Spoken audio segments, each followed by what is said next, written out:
روزعلی مکتبی هستم از ولایت غور ولسوالی لال و سرجنگل منطقه کرمان قریه تنبرک. تو قدی گندم گله کوتر وریا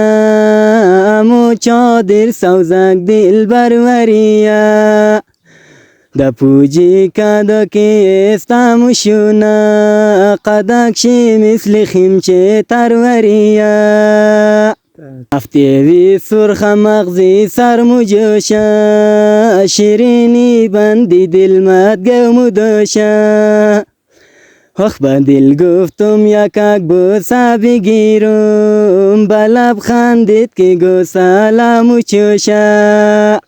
هی کتل بالا مرم کتل مرکش سایه جنگل چادر مل مرکش سایه جنگل چادر مل چی باشه کمر باریک پیرو بخمل مرکش و قلمی جیب تا مرزا نداره شیرینی لبی تا خورما ندارد همون بوسه که دادی زیر کوچه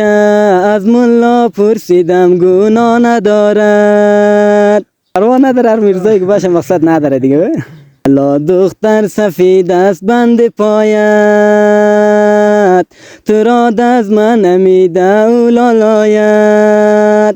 اگر لالای تو بند خدایت زو گرفته دزو ما میدیه سفید است شیرواری نرمست پنیرواری نرمست پنیرواری سینه را به سینه بان بچسب خمیرواری بچسب خمیرواری دونی مکتب بشینم یا سری پل کی از مکتب برای غنچه گل کی از مکتب برای جوره